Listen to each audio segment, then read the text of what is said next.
This episode is brought to you in partnership with Econet Wireless Zimbabwe.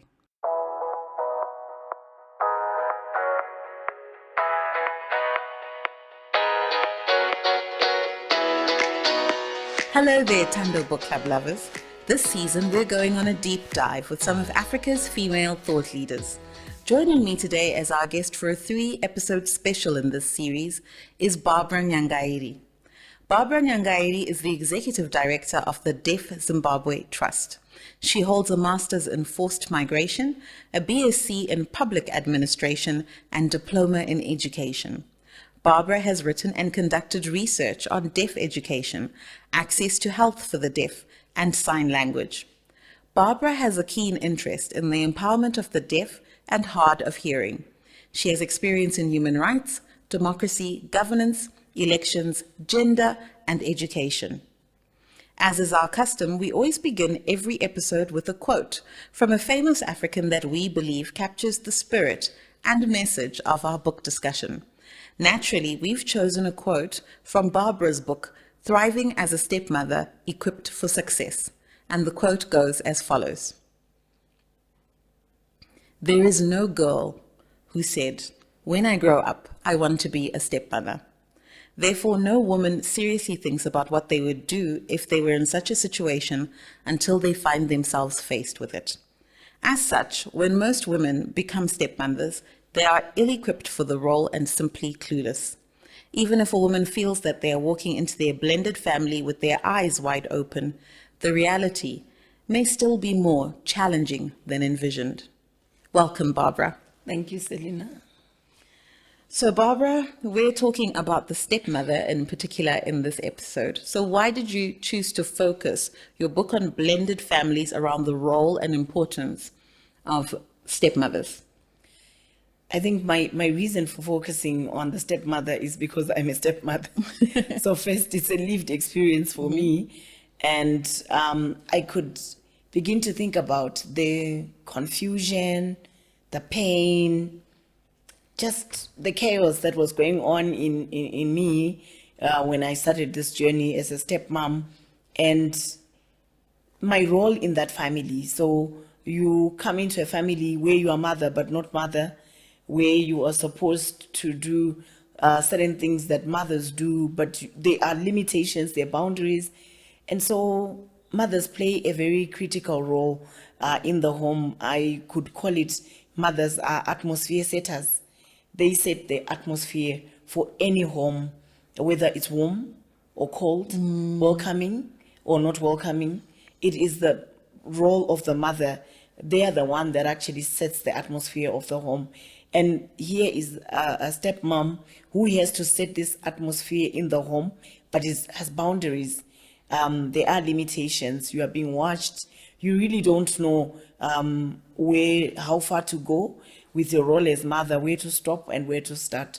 So that's the reason why I thought it's important to zero in on the stepmother first before we go on to the other members of the family. 100%. So you speak a lot about the wicked stepmother myth in your book, and you present a dichotomy. Is the stepmother wicked, or is she just ill-equipped? And how does the stigma of the myth of the wicked stepmother set up the woman to be as ill-equipped as possible and set them up for failure?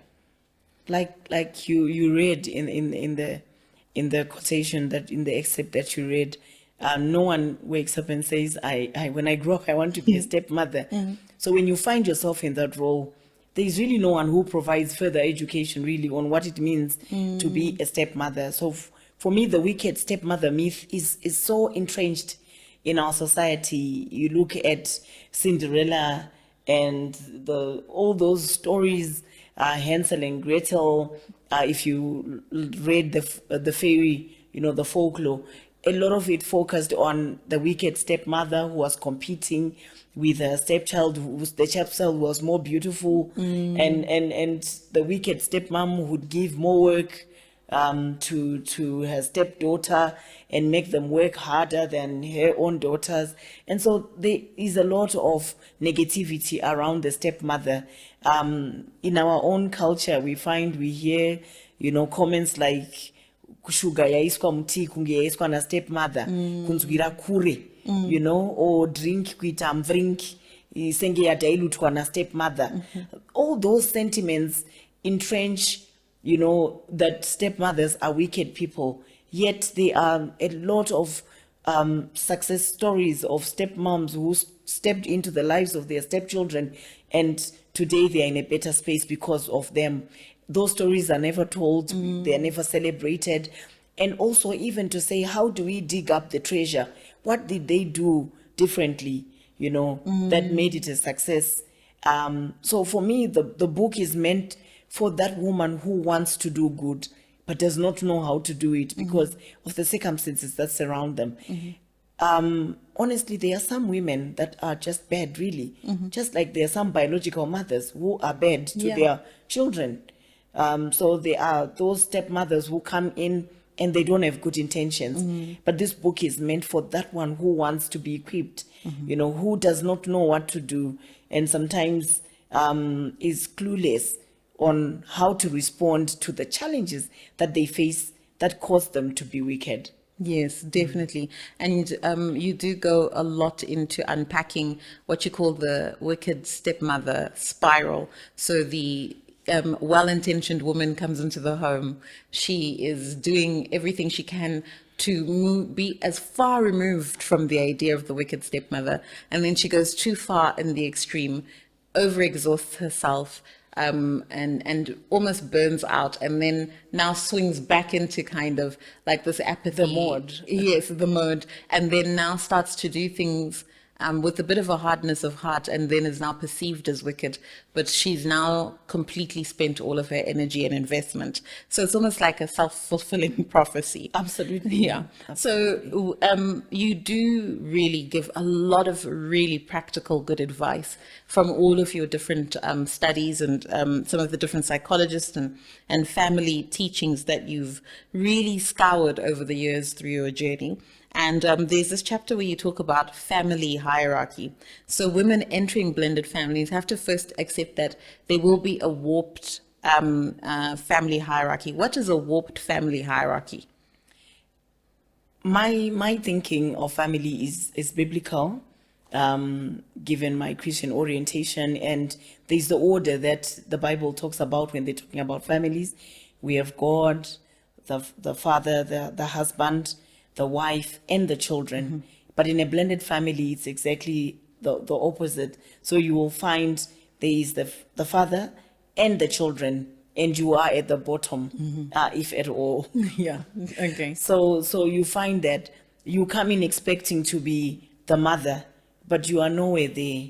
So even your husband is very suspicious of you, and your ability to embrace his children. He is watchful about your ability to even provide, for them as is needed. And it's a lot of work to actually climb up, the ladder so that you have the place.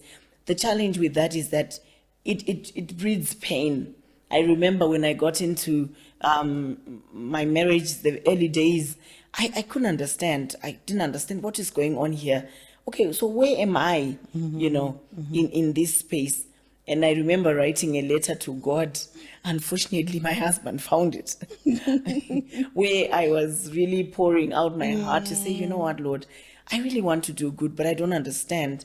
There seems to be, you are given space, is taken back. And so you wonder. I gave an example of when we were going for dinner. I call it the car seat experience.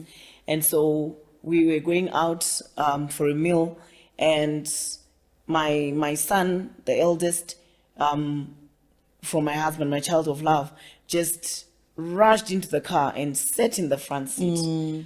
And I'm like standing there and thinking, okay, so what do I do now? I go sit in the back. Okay, fine, that's good. But I'm hoping that my husband will also come in and say, Sonny, go to the back. That doesn't happen. So we go for dinner. On our way back, he rushes again, sits in the front seat.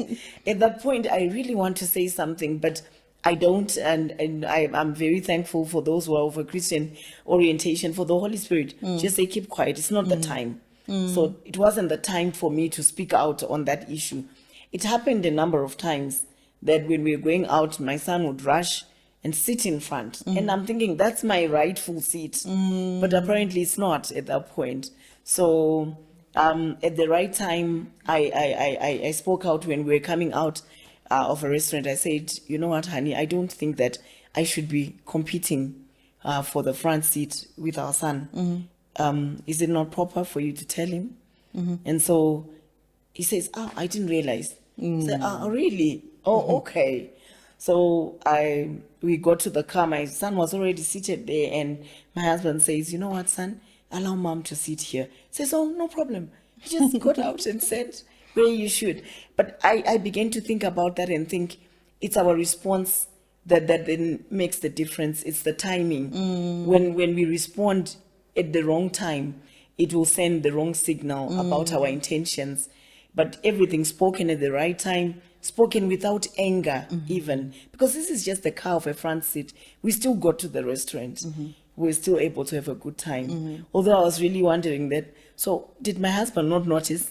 I mean, like, is that okay? But those are some of the situations, and they could be different things that go on in the families that really you look and you say, what is going on here? So the warped hierarchy is because you've not found a place of trust in their hearts. Yes, they like you, married you, but they still don't trust you with their children. So, Yeah. And it's very weird because we're not taught to think about love and trust in those ways. We want it Absolutely. instant, but actually you've got to build it. You've got to earn it. And I think connections also need to be built and earned. Absolutely. They're not instant. So understanding then how to move up in the hierarchy, you do give a phased sort of level by level sort of milestone or journey or set of milestones that women can sort of measure and say, okay, this is where I've moved to this level, right? To help also manage expectations, because one of the things I thought that was very powerful is that stepmothers are struggling because they don't have clarity and confidence around their role. Absolutely. And appreciating that, okay, it is going to be warped at the beginning, but you can realign, but it's staged and phase by phase. So level 1 is the babysitter. So what's the babysitter phase all about? when you come into the blended family as a stepmother, you don't have authority over the children or even the household. So you are like a babysitter, depending on the living arrangements that you choose. So if you are the one that moves in to their home, it is you who has come into their space. You can't start changing furniture and moving things and reorganizing the home. It's too early. You have come in, so you watch first until such a time that you now have authority. So for example, when I moved into our home, I moved into my husband's house, and there were so many things that I didn't like in that space. And because I didn't know better, I tried to move one thing. Oh, it was, oh no, it didn't do well. So I said, okay, so Barbara, you sit back, you watch, give it time. What is this piece of furniture anyway? It can be changed later on. And I assure you that 3 years down the line, I moved it. There was no problem. There was but there were attachments. There were sentimental connections to those things. And so sometimes as a babysitter, many stepmoms also want to come in and be the disciplinarian. Because they've been told you are now the mother. It is not true. You are not the mother. You are taking care of children. You give them food. You make sure they go to school. You are like a babysitter in that sense. The authority that you have is given. And if that authority is not given, you don't use any. You don't have any. So you don't come in and you want to discipline either verbally or even to use the stick. You don't. It's not your call to do that. What babysitters do when we come back is that they will tell you, when you were away, he did this, and I don't think that it was good. And even at that point when your husband says, okay, it doesn't matter, it's there. They think it doesn't matter. So even when you thought it mattered, you don't take it personal because they have a different way of raising. their children until such a time you are agreeable on how you discipline children. But at that point, let the biological parent do the disciplining. You can only defer to them anything that would have happened that you're not happy with. Wow. So yeah, so level 1 is approach it like the babysitter. Level 2 is you move up and now you're like an aunt. So what are the differences there between the babysitter, being the babysitter, or approaching it like a babysitter, and then now approaching it like someone who's more of a relative, but still not quite immediate family, so the aunt level? There's a level of trust that has happened in the journey. There's a level of, they know your hearts, they know your intentions, that your intentions are good, that you don't mean them harm. So at that point when you're aunt, there's not too much protection. Because when you come in, people are guarded around each other. So even if you are going to talk about one of them, the others are watching. How are you talking to the other child? Are you being kind? Are you respectful? Are you not going to harm them? And so at this point, they trust you. You're like an aunt. I mean, aunties have privileges. They have benefits. They can even rebuke. They can correct. They can instruct. But at the point when you were a babysitter, you could not do those things. You did what you were told to do. You need to do the school run, pick up the child, do this, do that. That's it. But as an aunt, you now can say, no, this behavior is not good. You can instruct. But you do that because you are now trusted. You are part of the family. You are now in the circle, So it's a better space to be than the previous one. But just like you would expect from an aunt, there is a level of deference still to the biological parent. Absolutely. Yeah. For critical things, you still have to go and defer to the biological parent for discipline. Okay. So then the final level you speak of is co-parent mentor or parent mentor. So it's like a parent, but not quite a parent. And there's a mentorship role to that. And that's really when now the blending is really quite successful. What does that look like? When you are seen as a co-parent or as a mentor, they actually can come to you for advice. You have built a relationship of trust, love, and care. They trust your heart. They trust that you mean them well. You are well-intentioned. And when they come to you, they'll be helped. So unlike in the past when they really are not so sure about your intentions, but at this point you have really gone up. Even as you're looking at the ladder in the family, it is moving. So if it was like that movable one, you would actually see yourself moving, and eventually now you are there where there is the father, there is you, and there is the children. And you are an authority in that home now. You can actually say, no, we don't do things like this here. We don't come home late. We don't, this behavior is unacceptable. And it's taken, it's taken. It's not, it's not things that someone would go back behind your back and say, you know what they did to me. No. Once you deal with an issue together, it is done. It is finished. I'm sorry I did this.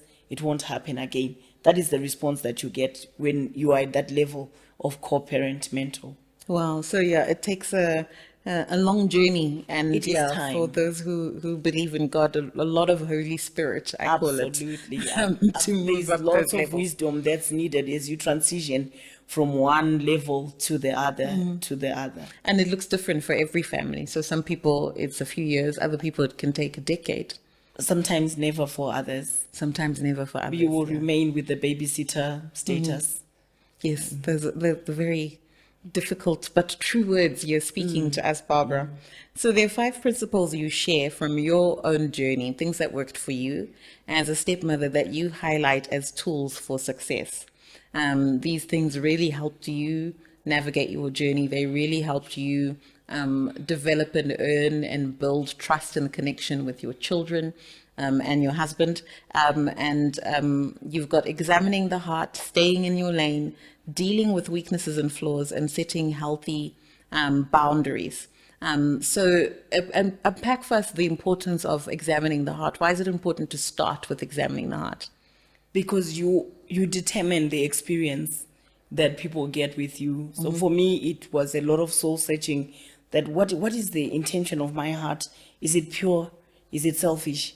Am I being self-centered? am I being genuine with my husband and the children? When I felt that I was being selfish in my motives, I had to step back a bit and really come back and say, you know what, selfishness is not going to help us here. It's not about me, it's about us. And at this point, I may be feeling hurt.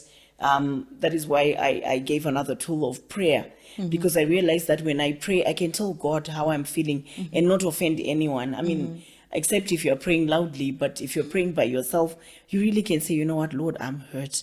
I don't like what's been going on. I feel like I really hate this child and I hate my husband right now, but help me. And when you come out of there, you are in a better space. You've not offended them. Imagine telling them that I hate you. And the words spoken in anger are not easily erased. They remain. So there are ways in which when you examine your heart, you see that my heart condition is not right. It is, I am feeling jealous. I am feeling anger. I am not happy with this, and this is how I'm feeling. That helped me to be, to introspect and say, so how do I change? And sometimes you see, it's not about me. It's whatever is going on here is not about me. And then staying in your lane, you already alluded to it in terms of then understanding the different levels. But what about dealing with the weaknesses and flaws? I mean, that's a really tall order for anyone to do, whether you're a stepmother, biological mom, just a woman trying to just get through life. How does one actually deal with one's weaknesses and flaws? I think firstly, it's by knowing them, to have insight about you yourself. What is it about you that would cause the other person not to embrace you and accept you easily? And when I did that, I realized that I am very short-tempered. I would get angry very quickly, easily offended, and not very gentle.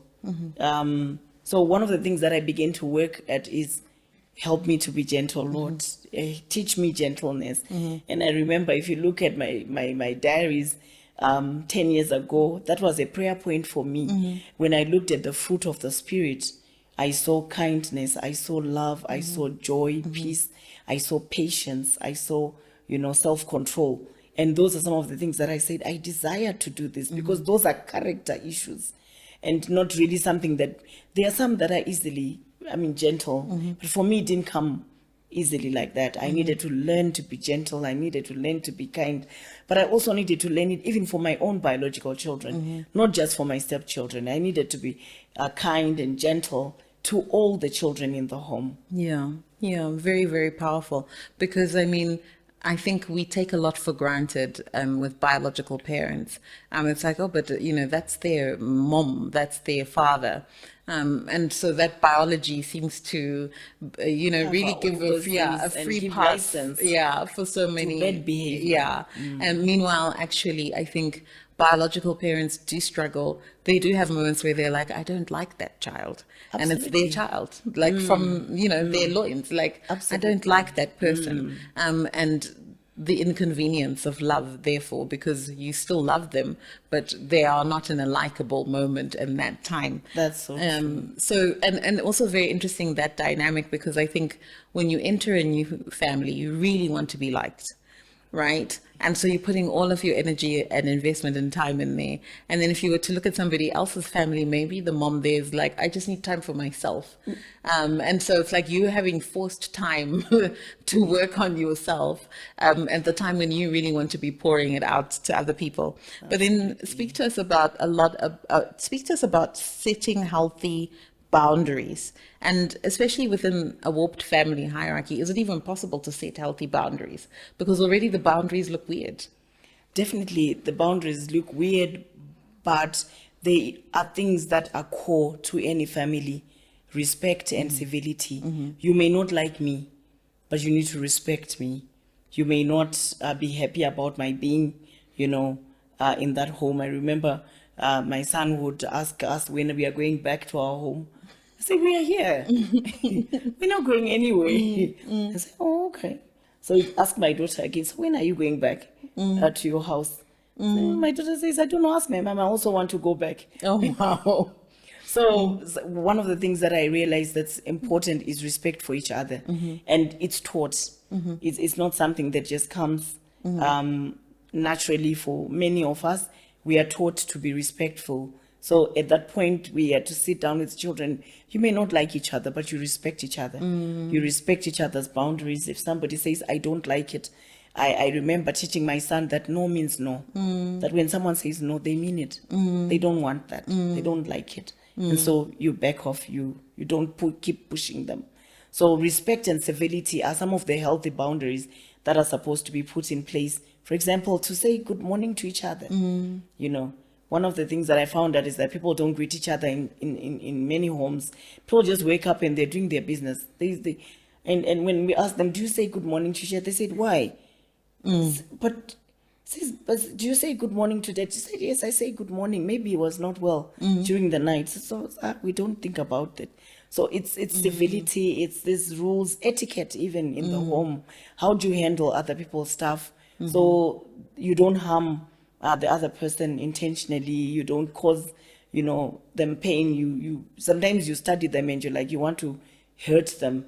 So you know what will hurt them the most and you inflict harm in that space. So those are unacceptable. You need to create healthy boundaries for respect and civility in the home. And definitely, I think one of the other tools you spoke about was also just being kind to yourself and taking care of your own self as well, and meeting some of your own needs so that you're not disappearing in like this crisis of this really Cold War type conflict that can happen in those situations. Talk to me now about the importance of understanding forgiveness and forbearance as a tool in, probably I would say any marriage, any family, but more so in a blended family. I think the opportunities for offense in a blended families are many. They come from all directions, even your own biological children thinking that, was it necessary to marry? Why are we here? The children of love also thinking, what are you doing here? Sometimes maybe your husband may be doubting that, did I make the right decision to marry even? So there are so many opportunities for offense in a blended family. So forgiveness is an action that says that, you know what, you did this, you apologize, or you may not even have apologized, but I'm willing to let it go. But forbearance is understanding that it may happen again and that you are still willing to let it go. Because the Bible actually clearly says, forbear with one another. It means that I understand that this is a character flaw for Barbara and I am willing to let it go.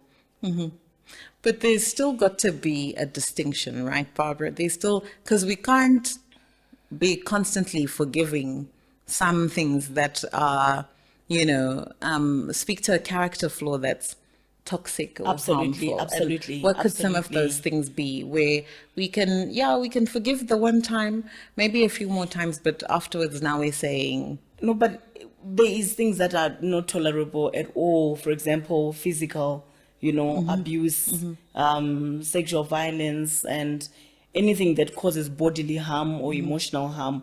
But there are little things that happen in the home. So, for example, someone takes someone's food from the fridge. Someone leaves their dinner, says, I want to eat it tomorrow. And you wake up, it's not there. You can't have a fit of rage over dinner that was eaten by somebody. Yeah. So in our home, we use the language, who used my food? So that it's light. It's not anything heavy, but there are things that are not tolerable at all. And those things you need to look at. Infidelity, for example, it's unfortunate that in our African culture, there is tolerance of infidelity, particularly by the husband.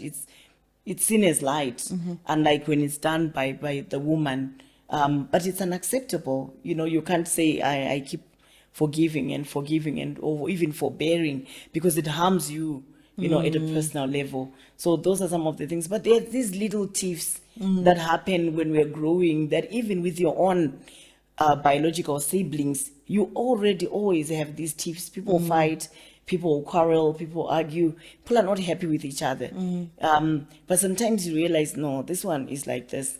So you choose to let it go. Chafing, and so some things chafe and some things create a little bit of friction, but other things do cause harm. Absolutely. At a core level. Absolutely. As we're starting to wind down on this episode, I noticed that in your book, particularly when dealing with the stepmother, you focus a lot on the importance of a relationship with the Holy Spirit and the fruits of the Spirit. Why was that such an important key for you in your journey? For me, it helped me to deal with issues that I could not understand by myself. So, for example, they need to know when to speak and when not to speak out, how to even speak out, how to confront. Because anything that when you confront correctly, things work better than when you confront wrongly.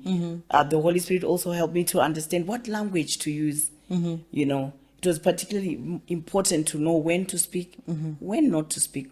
For example, the cassettes example that I used. Sometimes I also needed to know which fight is worth fighting and which one is worth letting go.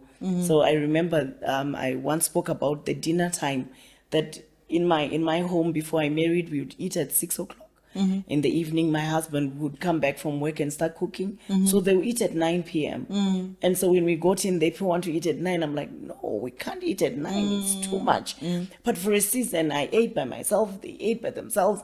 It was very messy until, one day I said, you know what, why don't we come and in the middle, say 7 p.m., we eat dinner. Would that work? And so with time, we settled on a routine, and that's what happened. The Holy Spirit is very important, even for mediating your own response. That, here, Barbara, you're being unreasonable.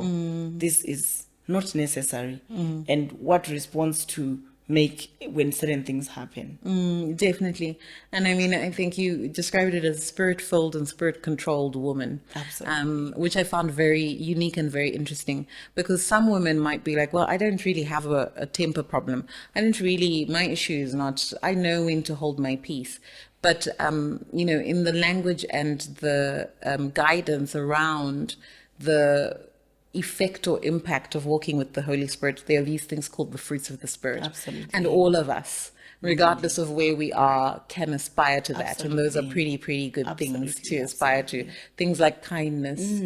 Yes, self-discipline is there, but there's so much more. And really, it's a wisdom journey. Absolutely. Definitely, yeah. So we always end every episode of the book club with a reading from the author. And we want to give the author the last word. So what have you prepared for us for this episode? And please, would you grace us with a reading of the very words that you wrote yourself in your book? Thank you. All right. So I'm on page 66, and it's under the chapter, The Will, page 64. So life is the sum total of choices that we have made and are making and will make. When you think about it like that, you begin to appreciate that much of what you dislike, enjoy, or feel pain by in how you're living day by day can actually be traced back to a decision you have made. The good news is that if you're unhappy about some things, you can change them by making a new and better choice. In some cases, we sometimes only make the realization what a good choice for our lives looks like by experiencing and examining a bad choice that we have made. Early on in my journey as a stepmother, I realized there were so many choices and decisions I would need to make. This involved my attitudes, responses, where I would get guidance and support, how I would make decisions, what my rightful place in the family was with regards to the decisions about the lives of the children, of my children in love. How would I discipline our children, and how would I respond to the people around us? Powerful. So that's from the chapter we've just been talking about, the role of the stepmother, and particularly the will of the stepmother, and bringing that into control. Thank you so much, Barbara. Well, we've come to the end of another episode of the book club, and it's been another great edition of the book club as we've talked to Barbara Nyangairi. See you again next week, same time, as we celebrate yet another fabulous African female author. Until then, stay safe, stay strong, and stay true. Goodbye. This episode was brought to you in partnership with Econet Wireless Zimbabwe.